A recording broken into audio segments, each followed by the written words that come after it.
Occupy Earth. God told us to do it, by Dr. Doggerel. Occupy Earth. God told us to do it, and as further proof he then added, subdue it.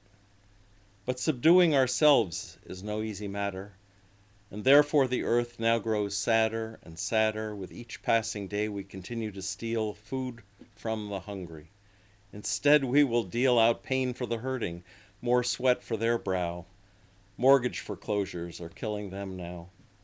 With tears in for their losses, they gather in cities, occupying town squares, where cops show them little pity, but rip down their tents as we ripped up their lives, ripped up their books and pepper-sprayed wives and children and old folk for speaking their minds, for asking for fairness, for saying be kind to the people of God, told to occupy Earth. Don't steal all their assets and then ask what they're worth. The backs of our brothers were loaded with debt, cars bought with loans, school loans they regret. Mortgages on their first homes were resold. Lives were foreclosed upon just so more gold could flow into Wall Street. But Wall Street then blew it. They chopped them and diced them and then just said screw it. We'll rate them AAA and then sell them for junk. The less savvy buyers did not know they stunk to high heaven until credit defaults hit the fan. And now your house underwater just ain't looking so grand. And your savings have flown south just like your job, and you gather to protest. The mayor calls you a mob, and cops slash your tent and cut down your signs and beat and arrest you and pepper spray your eyes blind. Let's stop now and think. Who hates you the more? The corporations who moved your last job to offshore? The banks who foreclosed, pushing you to the street? The conglomerate food corporations whose neat sleight of hand turned human food into fuel?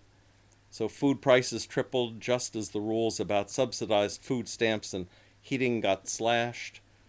And Medicaid coverage is more or less trashed because the cost of your medicine's gone through the roof. Big Pharma still gets theirs. If you needed more proof of the hurt they've inflicted just to make money. Arrest cold occupiers while CEOs fly to sunny havens offshore for their annual cruise, where they make jokes about who has to win, who must lose. When the politicians and judges are paid by the rich, there's no question who flies high and who lands in the ditch.